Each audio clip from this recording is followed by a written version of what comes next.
Assalamualaikum warahmatullahi wabarakatuh. Kembali lagi di channel RRI TV dalam acara Tahu Nak Sanak, acara yang informatif, edukatif dan menghibur. Apa kabar sanak semuanya? Semoga sehat-sehat saja, dan yang sakit semoga cepat diberi kesembuhan oleh Allah.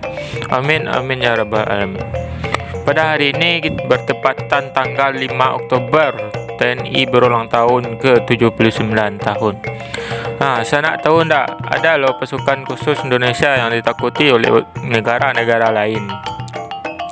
Pengen tahu apa saja nama pasukan khusus itu? Mari kita bahas 7 pasukan khusus Indonesia yang ditakuti oleh negara-negara lain. Bahkan Amerika dan anak-anaknya yang sedang menjajah saudara kita di Palestina takut dengan pasukan khusus ini. Sebelum itu, buat sanak yang belum subscribe-lah terlebih dahulu biar dapat informasi terbaru tentang channel ini, dan like, komen, dan share sebanyak-banyaknya biar orang lain tahu tentang video ini, dan tonton video ini sampai selesai. Oke, langsung saja ke pembahasannya. Indonesia memiliki pasukan elit yang disegani dunia. Pasukan elit tersebut terdiri dari prajurit Tentara Republik Indonesia atau TNI, pilihan yang tergabung dalam beberapa regu khusus. Ada 6 regu khusus berasal dari 3 matra: Angkatan Darat, Angkatan Laut, dan Angkatan Udara yang disegani di dunia. Berikut ini 7 pasukan khusus Indonesia yang ditakuti oleh negara-negara lain. Amerika dan anak-anaknya takut dengan pasukan khusus ini, versi Tahu Nak Sanak.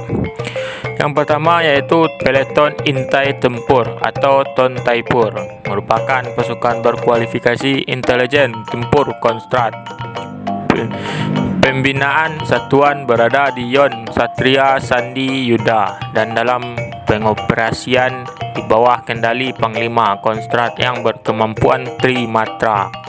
Anggotanya direkrut dari satu satuan yang berdinas di Kostrad. Tujuan pembentukan Peleton Taipur ini adalah untuk melatih dan membentuk prajurit satuan jajaran Kostrad menjadi prajurit Taipur yang memiliki kemampuan khusus dalam melaksanakan tugas operasi di berbagai bentuk medan, baik di rawa laut, hutan, gunung, dan perkotaan. Yang kedua, Paskas, Pasukan Khas TNI Angkatan Udara atau Paskas TNI AU, dengan nama sebutan lain Baret Jingga, merupakan pasukan khusus yang dimiliki TNI AU. Paskas merupakan satuan tempur darat berkemampuan 3 matra, yaitu udara, laut, darat. Setiap prajurit Paskas diharuskan minimal memiliki kualifikasi para komando atau parako untuk dapat melaksanakan tugas secara profesional. Kemudian ditambahkan kemampuan khusus kematraudaraan sesuai dengan spesialisasinya. Paskas mempunyai ciri khas tugas tambahan yang tidak dimiliki oleh pasukan lain, yaitu operasi pembentukan dan pengoperasian pangkalan udara depan atau OP3UD, yaitu merebut dan mempertahankan pangkalan dan untuk selanjutnya menyiapkan pendaratan pesawat dan penerjunan pasukan kawan.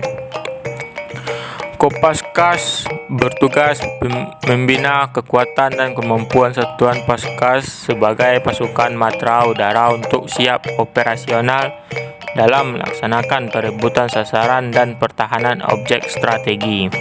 Angkatan Udara, Pertahanan Udara, operasi khusus dan khas matra udara dalam operasi militer TNI atas kebijakan Panglima TNI.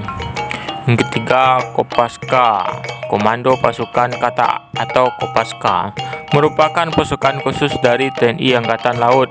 Kopaska didirikan pada 31 Maret 1962 oleh Presiden Soekarno untuk mendukung kompani militer di Irian Jaya.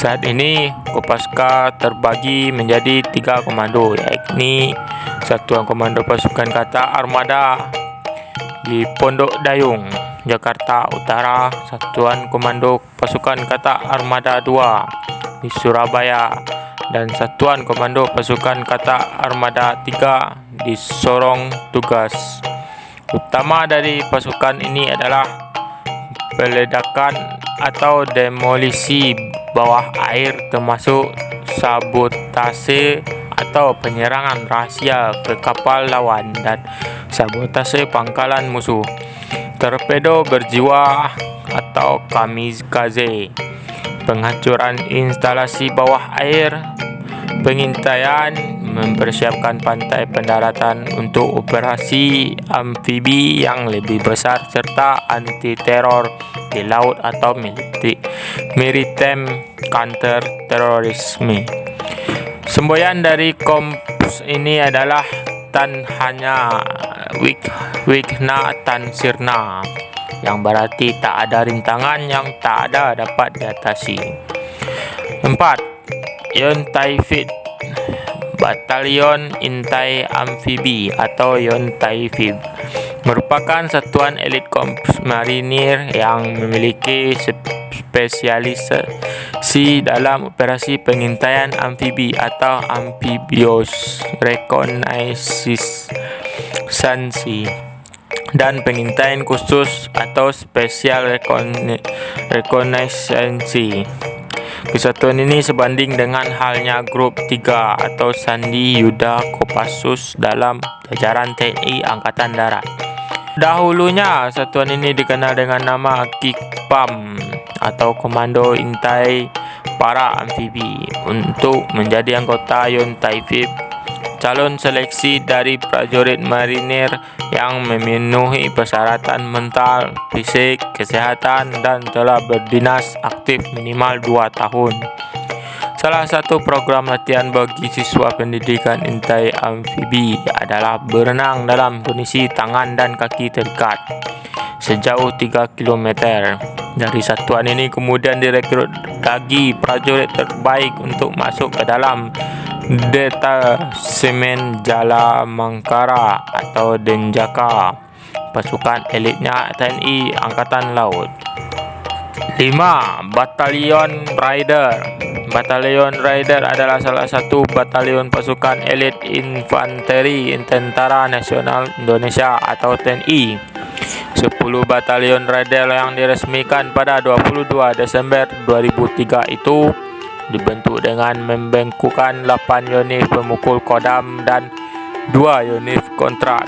Sebagai kekuatan penindak, kekuatan 1 batalion Raider unit Raider setara 3 kali lipat kekuatan 1 batalion infanteri atau UNIF biasa di TNI Angkatan Darat. Unit infanteri ini dilatar belakangi dengan taktik pertempuran atau raid depredasi. Setiap batalion Raider terdiri atas 747 personel. Mereka memperoleh pendidikan dan latihan khusus selama 6 bulan untuk perang modern, anti-gerilya, dan perang berlarut.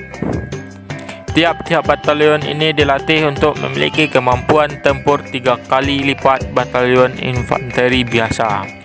Mereka dilatih untuk melakukan penyergapan dan mobil udara, seperti terjun dari helikopter. 50 orang personel di antara 747 orang personel dalam 1 batalion Raider memiliki kemampuan anti-teror dan keahlian khusus lainnya. 6. Denjaka. Detasemen Jala Mangkara atau Denjaka merupakan detasemen penanggulangan teror aspek laut yang berasal dari TNI Angkatan Laut. Denjaka adalah satuan gabungan antara personel Komando Pasukan Katak atau Kopaska dan Batalion Intai Amfibi atau Taifib Korps Marinir TNI AL. Anggota Denjaka dididik di Bumi Marinir Cilandak, Jakarta Selatan, dan harus menyelesaikan suatu pendidikan yang disebut PTAL atau Penanggulangan Teror Aspek Laut. Lama pendidikan untuk menjadi anggota Denjaka adalah 6 bulan. dikabarkan tak banyak prajurit TNI yang bisa lolos dalam pendidikan untuk menjadi anggota Denjaka. Dari ratusan prajurit yang ikut pendidikan, hanya sekira 50 yang terpilih menjadi anggota Denjaka. Sebabnya, anggota Denjaka wajib memiliki IQ tinggi dan harus kuat menjalani latihan keras dan mengancam nyawa. Detasemen dengan moto Satya Wira Dharma ini dikhususkan untuk satuan anti teror, walaupun mereka juga bisa dioperasikan di mana saja, terutama anti teror aspek laut. Berdasarkan informasi yang dihimpun, satu anggota Denjaka setara dengan 120 prajurit biasa. 7. Kopassus, Komando Pasukan Khusus atau Kopassus, merupakan bagian dari Komando Utama atau Kotoma tempur yang dimiliki oleh TNI Angkatan Darat. Kopassus memiliki kemampuan khusus untuk bergerak cepat di setiap medan, menembak dengan tepat, pengintaian, dan anti-teror. Tugas Kopassus operasi militer perang atau OMP, antaranya direct action, serangan langsung untuk menghancurkan logistik musuh, combat SAR, anti-teror, Advanced Combat Intelligence atau operasi intelijen khusus. Selain itu, tugas Kopassus memiliki operasi militer selain perang atau OMSP, diantaranya humanitarian, asistensi atau bantuan kemanusiaan, AIRSO atau operasi anti-insurgensi, separatisme dan pemberontakan, perbantuan terhadap kepolisian atau pemerintah, SAR khusus, serta pengamanan VVIP. Satuan elit Kopassus yang memiliki khas baret merah itu dikenal sebagai pasukan elit TNI yang memiliki kelebihan di atas rata-rata. Setiap personel prajurit Korps Baret Merah dilatih dan digembleng secara khusus. Konon katanya satu orang prajurit Kopassus mampu menghadapi 10 orang musuh dengan gerakan cepat demi menuntaskan setiap misinya. Bahkan militer asing seperti tentara Amerika Serikat pun sangat takut dengan prajurit Kopassus Baret Merah yang memiliki kemampuan lebih dari di atas rata-rata para prajurit TNI lainnya itu. Bagaimana tidak, dalam sekali latihan bersama US Army, Kopassus telah menunjukkan kemampuannya yang membuat tentara Amerika Serikat geleng-geleng kepala. Prajurit Kopassus TNI AD mampu menghancurkan tumpukan batu atau benda keras lainnya seperti besi dengan tangan kosong. Dalam perjalanan sejarahnya, Kopassus berhasil mengukuhkan keberadaannya sebagai pasukan khusus yang mampu menangani tugas-tugas yang berat. Beberapa operasi yang dilakukan oleh Kopassus diantaranya adalah operasi militer PRRI atau Permesta, operasi Trikora, operasi Dwikora, penumpasan G30 SPKI, Pepera di Irian Barat. Kemudian operasi Seroja di Timur, operasi pembebasan sandera di Bandara Don Muang, Thailand, Waila, operasi GPK di Aceh, operasi pembebasan sandera di Mapenduma, operasi pembebasan sandera perompak Somalia, serta berbagai operasi militer lainnya. Dikarenakan misi dan tugas operasi yang bersifat rahasia, mayoritas dari kegiatan tugas daripada satuan Kopassus tidak akan pernah diketahui secara menyeluruh. Contoh operasi Kopassus yang pernah dilakukan dan tidak diketahui publik seperti penyusupan ke pengungsi Vietnam di Pulau Galang untuk membantu pengumpulan informasi untuk dikoordinasikan dengan pihak Amerika Serikat atau CEI. Penyusupan pembatasan Malaysia dan Australia dan operasi patroli jarak jauh atau long range raids di perbatasan Papua Nugini. Demikianlah bahasan kita kali ini, semoga bermanfaat, dan jangan lupa like, komen, dan subscribe sebanyak-banyaknya biar orang lain tahu tentang channel ini. Kalau ada salah kata dan kurang jelas cara menyampaikannya, kami mohon maaf. Jangan lupa follow juga medsos bawah ini ya. Jangan lupa doakan saudara kita supaya diberi kekuatan untuk melawan jahanam. Kami dari keluarga RRI TV mengucapkan dirgahayu TNI ke-79. Semoga menjadi TNI terbaik bagi rakyat Indonesia.